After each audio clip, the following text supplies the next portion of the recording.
really good for that, really good for avoiding scammers, because scammers don't want that. They don't want, you know, you to have to, like, if they say, hey, you know, you just won $100,000, all you have to do is send me 50 bucks to get your ticket.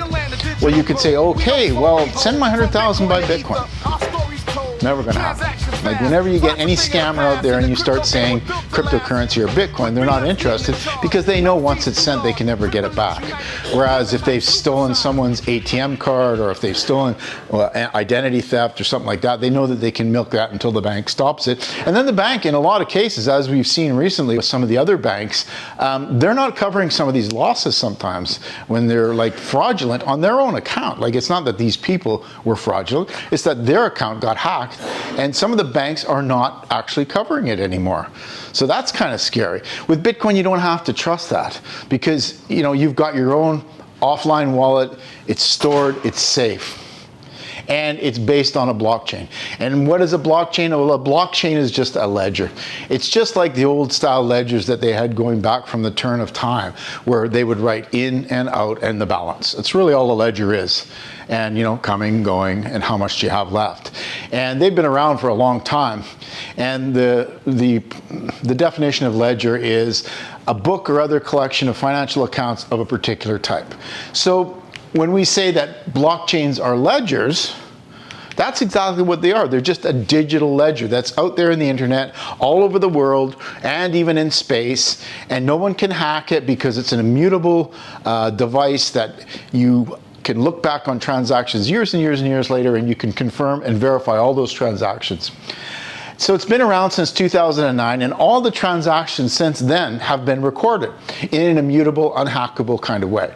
That's pretty cool. That means that if I did a transaction with someone in 2011, I could literally look back on that transaction in the blockchain and verify it. So when you hear about things like, oh, Bitcoin is used for money laundering and stuff like that, not true. Cash is used for money laundering, because Bitcoin is, it's traceable. It's pseudo-anonymous. So in other words, you can trace everything with Bitcoin through the blockchain. So it's not anonymous completely the way cash is. If you got cash and I give you $100,000 and you give me a boat, well, you know, there's no way to truly tell that that actually happened. Whereas with Bitcoin, you could actually look at that transaction and verify that. So it's a distributed, centralized, public ledger with copies all over the world and in space that nobody can change. And that's really, really important.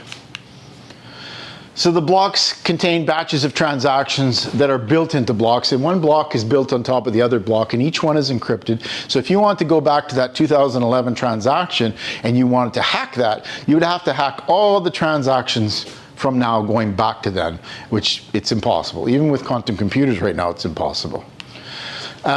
Each block contains cryptographic hash to the previous block, and they're linked and unchangeable, they're immutable, and no single party controls it or owns it. That's the important thing about the blockchain. It's not controlled or owned by anyone. Now, I can't say that about all blockchains, but with the Bitcoin blockchain, we can say that.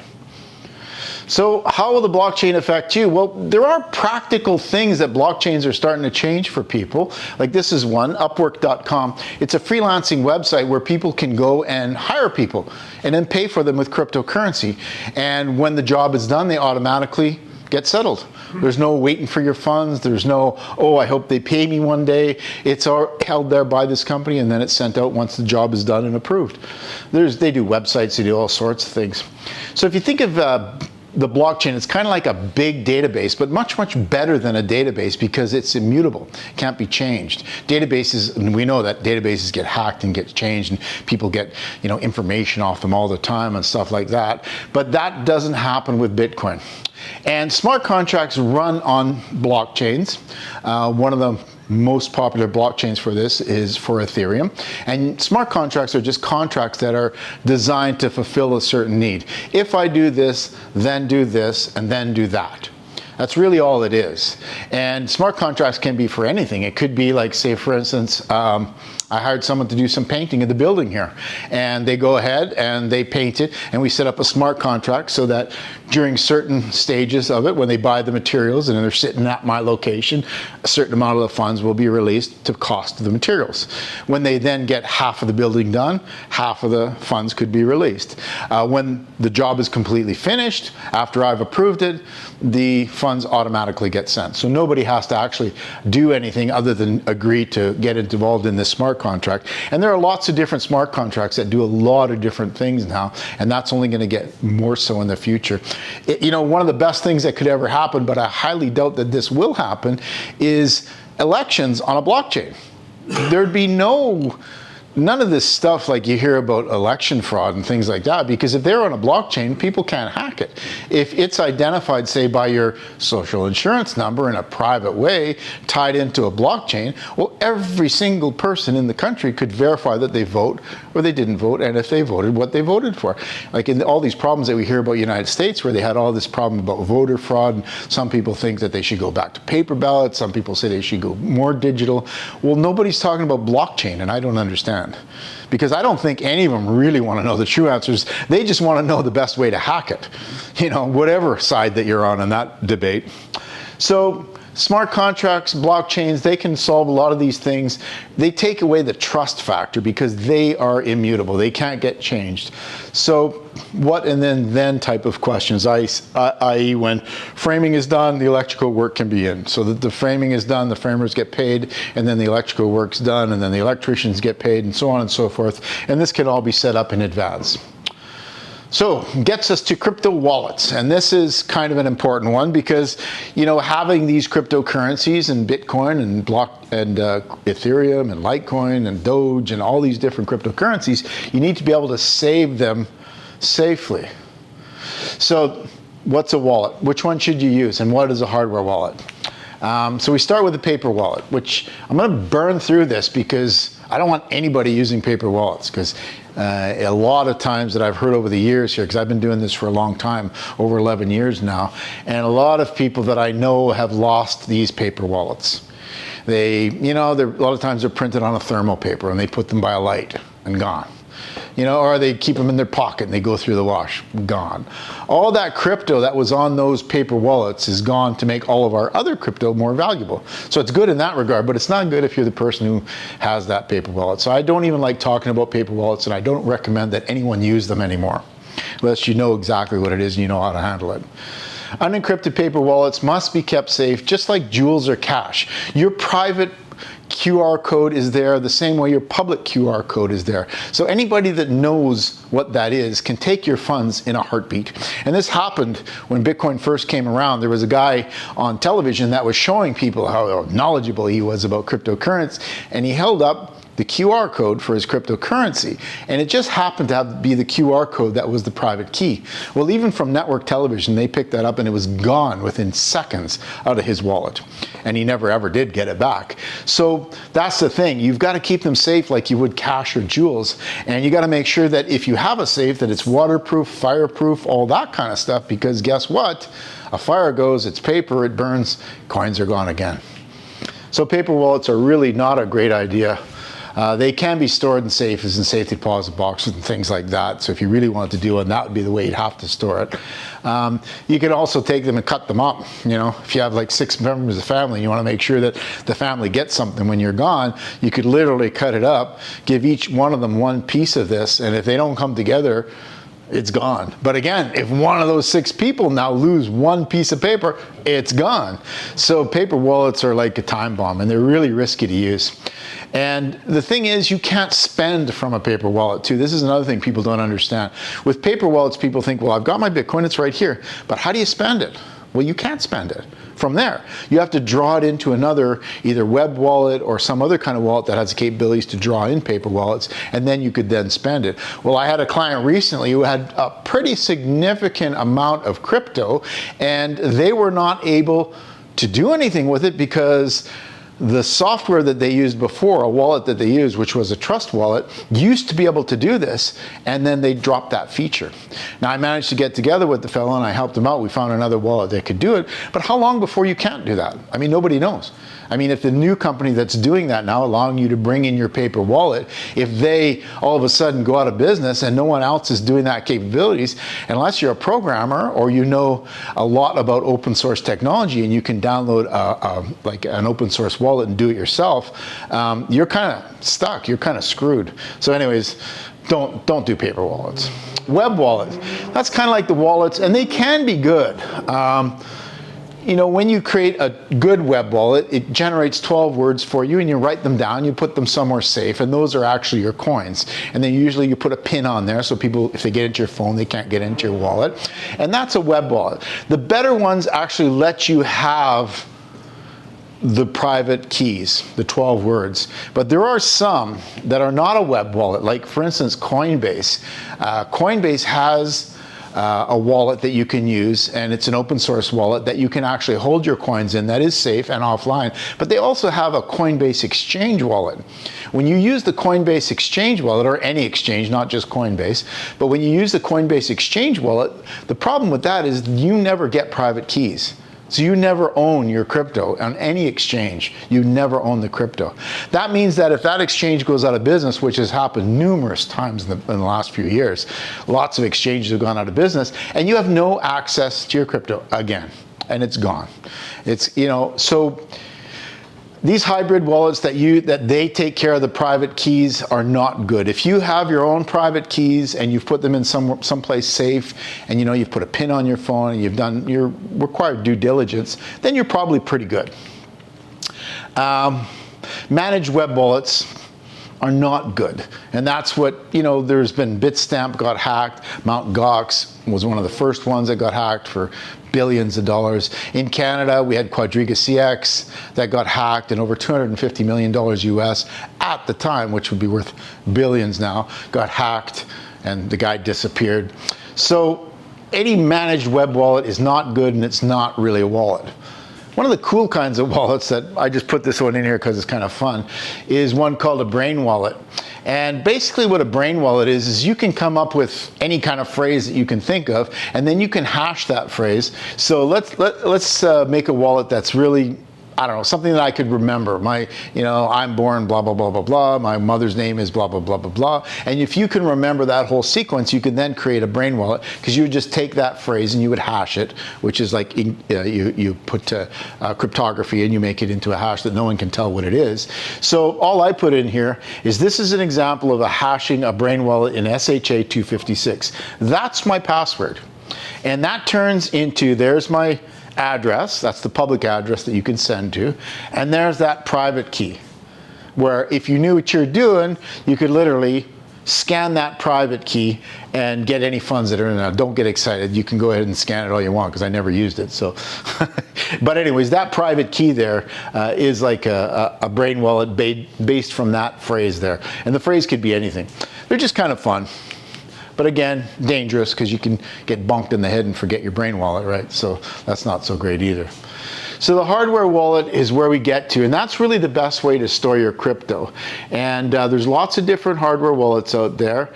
The private keys are stored in a protected area of the hardware wallet. They're air-gapped from the internet, so nobody can get through that from the internet into your coins. And that's really an important part of this. And they can't be transferred out of the device.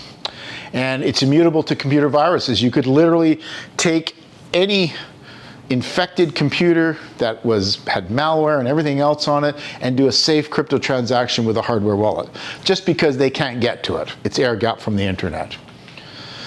So it's important too, because you're immune to other things that steal from software wallets, which does happen. Even on your phone, the wallets can get stolen from, especially with an Android phone, where it's a little dicier on how you get your apps and stuff like that.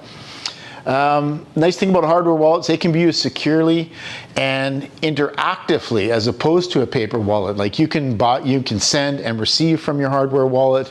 You can go and you can tie into other services. You can get into decentralized autonomous organizations.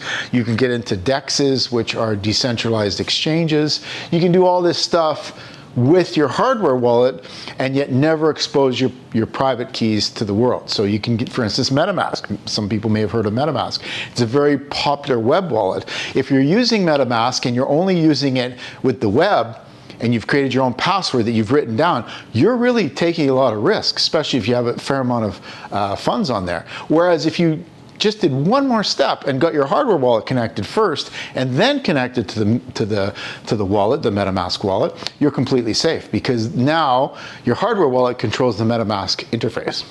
So you can do a lot of this trading and stuff, like using DEXs and doing all this exciting new stuff in a safe way with a hardware wallet. So a lot of times these hardware wallets, and the ones that you really want to stick with, are the ones that have open source software. And the nice thing is that when it's open source software, people can look at the source code that are programmers, and they can see if there's anything, anything that shouldn't be in there. And it's open there for the whole world to look and see and make sure that this is a legitimate operation. So whenever possible in cryptocurrency, you should look for projects that are open source. And that's a really important one. So popular hardware wallets, we cover off just a couple here. Ledger Nano S, I don't really recommend this one anymore. I used to, and that's where it still is in the presentation. The reason I don't recommend the Ledger anymore is that it came out not that long ago that Ledger had the ability to help you recover your private key. We don't want to hear that kind of stuff. We just talked about that not too long ago. Is you don't want to deal with an exchange because they have your private keys. When Ledger announced that they now can recover your private keys, that was very, very disturbing. So anyways, I don't recommend that one anymore. The one that I have been using since then, and for the past, as a matter of fact, that's my original one. It even has a cool little leather jacket on it. And it's secure, it's open source. The private keys are generated by the device. So it can't be accessed by malware, because even if malware was watching what was going on in your computer, it can't see it because it happens inside the device, air gap from the internet. So recovery seed is generated. In the case of the Trezor, they do the BIP 0039 or BIP 0044. That just means that they're using a standard that's out there, so that if for some reason, let's say Trezor went out of business, because they're using open source software, you could then use this on another kind of hardware wallet, or on a wallet on your computer or something else. You're not just stuck with them and that's it, you can't go anywhere else. There's lots of compatible wallets because they're using an industry standard. They introduced a unique way of entering the PIN, which confuses most people, but it is a little bit of a security thing where they scramble the numbers around so that the PIN is never in the same space twice. And a lot of people love it, a lot of people hate it, but yeah, that's just a setup guide. They do have very good online instructions. I help people set these things up all the time and help them acquire crypto as well. Trust Wallet is a good wallet. It does Ethereum, and as with this one, it does Nuts. I've still got some Nuts on my Ethereum wallet.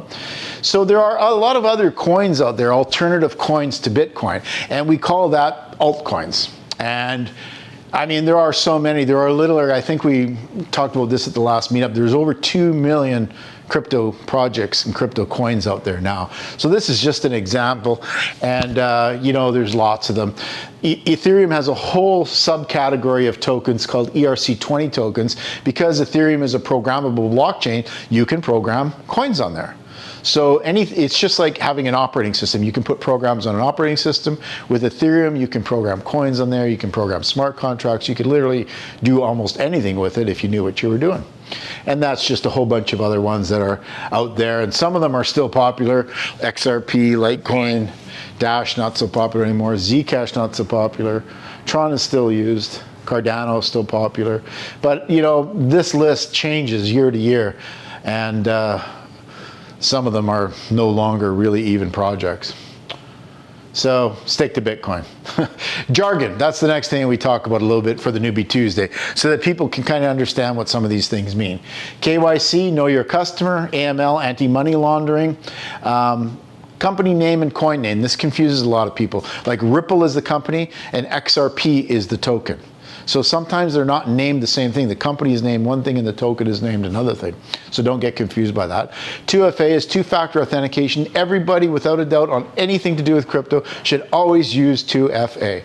If you don't, I will guarantee you that someone will hack you. Guaranteed. Like if you're out there without 2FA, you're going to get hacked. It's just use it all the time.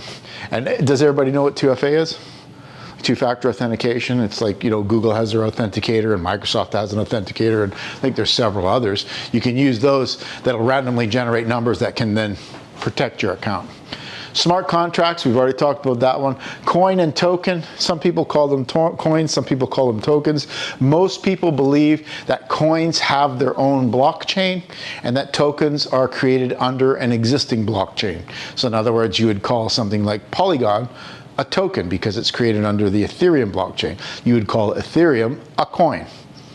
A lot of people don't do that now, and a lot of people just use it interchangeably, so you can't use that as an exact 100% thing.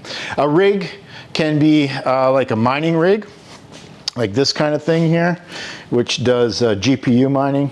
Not as profitable as it once was, but it does still generate a fair amount of heat, and that's what heats our building here, so that's kind of cool. A miner is that again as well. Can be called a rig, can be called a miner. Hash rate is just the amount of power that the miner has, and the amount of hash rate is what it's putting out onto the network and getting paid the rewards based on. HODL. Hold on for dear life. Well, that was just a misspell on Reddit. People thought it was hold, but the guy misspelled it as hodl, and for some reason it caught, and that's what everybody in the crypto world calls holding, is hodl. And cold storage is just taking it completely offline. Like, there are a lot of big organizations that now offer cold storage. I think there's a company out of Switzerland that's doing it in the side of a mountain, and I think Coinbase is now doing industrial-based cold storage. So they'll take your coins and they say that they're going to put them into cold storage in some big vault somewhere and no one's going to get them. That's usually something that larger companies do. FOMO is fear of missing out. That's what happens, and that's why our meetups always get quieter as the price goes down, because the FOMO level goes down. Now, when the price goes back up, when we get back up, the 95, 100K Canadian price range, then the FOMO will start kicking in, and then the meetups will get really busy again. But that's, most people don't buy when the price is low. Can't figure that one out, but that's just the way it is. Fork is when a coin changes, something changes. Like Bitcoin is forked multiple times. The first one was with Bitcoin Cash. In other words, the people in Bitcoin in the group decided, the developers decide, hey, we should be doing Bitcoin this way. And the majority of them say, no, Bitcoin is done this way. Now, if they have a big enough disagreement, they just basically take that technology, because it's open source technology, and they do what's called a fork, and they create a brand new coin. In this case, it was Bitcoin Cash. And well, we know how that goes. It's still not Bitcoin, not worth even a fraction of what Bitcoin is. Every single one that's being created from Bitcoin is only worth a fraction of what Bitcoin is. And they all said it's better than Bitcoin. Well, it's not. Don't believe that. That's what a fork is. ICO, initial coin offering. That's when a company creates a brand new coin that they say can do something that all the others that are out there can't do, which is not really true, but they all say it. And that's the initial coin offering. So they offer it to you sometimes at a lower rate. Sometimes you just get it before others get it, and you hope that the value goes up. Market cap is the total valuation of the coin that's out there in the market right now. Bitcoin, I think, is at about $1.7 trillion right now, give or take. I could be off on that. And that's just the example of the amount of value that's in Bitcoin right now. You got some projects that are literally worth just $100,000 or $10,000. Some of the teeny tiny ones are worth nothing. And you'll hear them say that this is going to be bigger than Bitcoin. Well, where's your market cap? Well, it's not there. We don't show that. Well, the reason you don't show it is because it's not there. And that's, unfortunately, but you hear about these scam projects. That's one of the things to look at, is the market cap. Is there anybody that's actually put money in this project? POS stands for proof of stake. That's when you take your cryptocurrency and you park it, and you help the network, and for helping the network, you get paid like a commission or like interest on a banking account. And so basically you prove that you've staked that, and for doing that, for helping to secure the network, they pay you a fee for doing that. Proof of work is what these devices do. They actually go out there and they solve mathematical problems, and they create blocks, and they're a physical device that's running electricity and doing things, and that's proof of work. ROI is return on investment. That's like when you put some money out, how long will it be before you get your money back? And TA stands for technical analysis. And a whale is just someone who has a lot of crypto. So there's lots of scams out there, and this is one of the main reasons we started the NewBie Tuesday, was to tell people that if it's too good to be true, it is. I know it sounds obvious, but you know, if someone offers you a new job where they're sending you all this money through e-transfers and stuff like that, and all you got to do is go buy a little bit of cryptocurrency, say for instance they send you $5,000 and you only have to go buy $4,000 worth of cryptocurrency, so they're going to pay you $1,000 to cash out of your bank account and go to a Bitcoin ATM and put that in there. They're going to pay you $1,000 to do that. Yeah, no, they're not. They've stolen someone's ID. They're sending e-transfers illegally. And then what's going to end up happening is you're going to go out there, do this, and then what they're going to do is later on they're going to reverse all those transactions, so you're no longer going to be able to, you know, you're going to have to pay all that back. And this happens all the time. A loved one that's been arrested and you need to post bail, believe it or not, this one happens, and they say, you know, so-and-so got arrested, you need to post bail for him or he's going to go to jail and all this kind of stuff. And sometimes they'll find quite a bit of information about a family member that they'll use. Usually they'll go to the elderly in the family, someone they know has disposable income, and they'll say, little Johnny is in jail, we need to get his bail money today or he's going to be going off to Stony Mountain, blah blah blah blah blah. It'll go on, and then they'll tell you, and the only way we can do it is with Bitcoin. Well, it's a scam. Nobody takes Bitcoin as a form to get someone out of jail or as a bail. Loved one in a different country needs money. Happened to my mother-in-law. Her grandson got a phone call. I've been in an accident. I need money. Well, this doesn't sound like you. Well, because I was in an accident. I hit my nose. Well, okay, she's sharp. She's an elderly lady, but she's sharp. And she says, okay, well, what's your middle name? Click. Guess what? They were trying to scam her, and they were going to get her to go buy Bitcoin and send it to them because this is the only way they could get out of this trouble. So if it's too good to be true, it always is. Not usually, it always is. Pump and dumps, that's where you get these social influencers, and what they do is they buy this really shit coin, and that's where the name actually came from. And then what they do is they, through their social media connections, they pump this coin up, pump, and then they tell all their buddies, sell it, and they all sell it, and then it dumps. So they pump and they dump, and that's what a pump and dump is. So it's just a way to take money from people. And investment opportunities. Oh my God, investment opportunities. I don't know how many times people have come to me and said, I'm going to let you get in on this. And it's like, oh yeah? What are you going to get me in on? Well, there's this new cryptocurrency and it's paying 1% interest per day. And I've heard this at least half a dozen times. And I know millions of dollars got put into some of these projects right here in Manitoba. And they say 1% interest per day. It's impossible. You can't do this. You can't even talk them out of believing this. And so they believe it. And they go ahead and they put huge amounts of money into this. And then inevitably, it's a Ponzi scheme and it all collapses. And it happens time and time and time again. Hey. I know. Hard to believe that people still fall for it, but they do. I mean, I've had lots of people come to the meetups, come to Newbie Tuesdays, ask questions. And I say to them, it's a scam. You're getting ripped off. Don't go in it. Oh, well, you don't know what you're talking about. No, I do this every day. I've been doing it for 11 years. I know a little bit. And I've seen this scam many, many, many times. You know, they just have different names for the same scam, right? It's, I don't even want to name names just in case some of them are really wacko. All right, so never send cryptocurrency to anyone you don't know. If you just follow that one rule, you'll never get in trouble. Because if I'm sending it to you and I owe you some money and I send you some crypto, great. If I'm sending it to some girlfriend who's found me through Catfish online and, you know, guess what?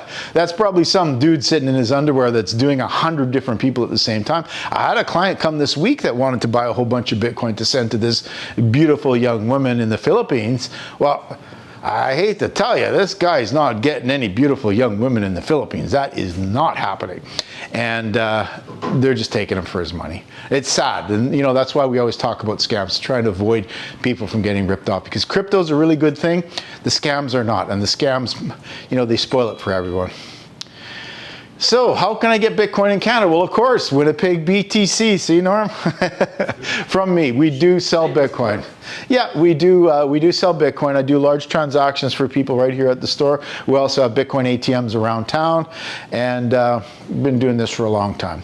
You can buy it from a BTM, buy it from a person, or you can mine them. You can create, you know, you can get some miners, and you can go and heat your house and heat your businesses and get free heat and crypto. You know, I've had people say to me, well, they don't earn very much anymore. Well, how much does your heater earn? My heater earns a little bit. And last year, my heater earned enough to not only pay for all the heat in the building, but to make a little small profit. So to me, that's great. I got free heat and a small profit. I'm good with that. So places that accept cryptocurrency. Well, there are more and more places all the time, and the ability now to be able to transfer your cryptocurrency onto Visa debit cards. You can really use it anywhere Visa is used, but lots of other people are still doing it. Microsoft, Reddit, Overstock, Virgin, Namecheap, Tesla used to. They're not doing it anymore. They're doing it for the accessory store, but they're not. You can't actually buy cars anymore from Tesla. Applications and websites for more info. This is just like one that is good for information. So Blockfolio, BitcoinTalk.org, Reddit, CryptoPro, BitcoinTalk.org again, it must be doubly important. Market Cap, Reddit, Discord, CryptoNutz of course, and YouTube, at CryptoNutz on YouTube and at CryptoNutz on Facebook. I post stuff all the time. There's a lot of inside information that I post out there that is in the disguise of a funny little graphic, because Facebook is very fussy about what I put up on the internet and on their platform, because, you know, we are Canadians and we're not allowed to see everything, right? Yeah. All right, so that's just some of the locations. We've got locations around town. I'm not sure if all of these are still running, but I think they are, yeah. Looks like they're still current. Yep. No, not Primos. Okay, so Newbie Tuesday, it's the first Tuesday of every month from 7 to 9 right here at 201 Bond Street. We also have our CryptoNutz third Thursday meetup, which is the third Thursday of the month. And we've been running that for over 8 years now, and we've been doing these meetups for over 8 years. And there's a lot of people that we've seen over the 8 years become extremely wealthy. People that just bought in a little bit here, a little bit there, put some in the machine when they came up for meetups. And before you know it, these people have a huge portfolio that just couldn't happen with traditional kind of money. It's just impossible. That's where it really gets exciting, when you see it actually makes a difference in people's lives. And it really, you know, it's a way for us to save money and for the money to actually become more valuable. Whereas opposed to with our traditional kind of systems, well, you save the money at the bank, they pay you this huge interest rate of like 2%, and then they charge you fees every single month. So any interest that you would have made, you pay in fees, and then anything happens with that bank account, all of a sudden you don't even know if you can get your funds out of there. So I think the final thing is just to say is cryptocurrency is the only real money out there right now. And I would have to say that even further and say that Bitcoin, in terms of cryptocurrency, is the only real money out there. I do believe in ETH, and I do promote ETH as well, but always Bitcoin number one. Until you have Bitcoin, you don't have cryptocurrency. You have a hope and a dream. Once you've got some Bitcoin in your pocket, you'll start finding that fiat currency becomes easier and easier to acquire, because the Bitcoin that you have today will be worth a lot more tomorrow and next year. And 3 years from now, it's going to be extremely valuable. And if you acquire enough, even a little bit at a time, you'll get yourself outside of this financial rat race, and you won't have to worry about your money becoming worth less and less and less every year, just like it does like every year. And you know, the new budget, he's going to spend how many more billions of dollars? Like, oh my Lord. Yeah. What do you cash into? Yeah. Like, this is the problem. Like, okay, Bitcoin's at an all-time high. Oh, boo-hoo. Well, I could put it into regular money, I could keep it in my bank account, and maybe Bitcoin will drop down and I could buy some at that time. But in the same token, while you're waiting that to happen, it could also triple in value. So if you just don't even think about the price and you make your objective to acquire more Bitcoin, that is the only objective that you should have, is just to acquire more Bitcoin. However you acquire it, as long as you keep acquiring Bitcoin, over the course of time, it's going to become more and more valuable. And the more you can accumulate, the less you'll be worried about fiat currency.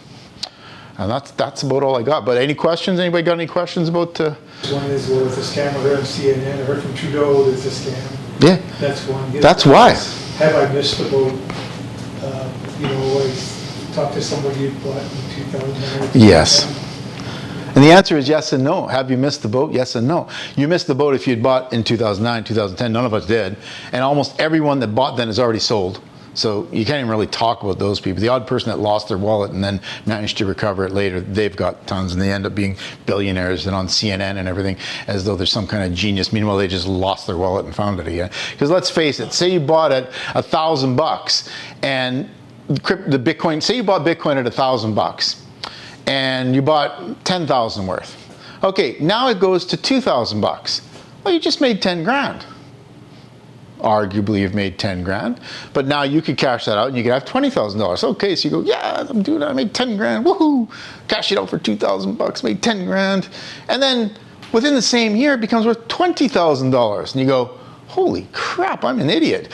Why did I sell that stuff? And that's happening even now. So if you wait long enough, even if you buy at the highest price, we did this cost averaging experiment where we showed that if you cost average your purchase over the course of a year and bought just even 100 bucks, 200 bucks a month in Bitcoin, over the course of the year, that money becomes so valuable, and that if you leave it 2 or 3 more years, it's tripling and quadrupling in value. Now, that's not financial advice, and I'm not saying that'll happen for everyone, but no matter what month we plugged this into a spreadsheet and we started at the worst month for Bitcoin, 2 years later, all those people were in profit.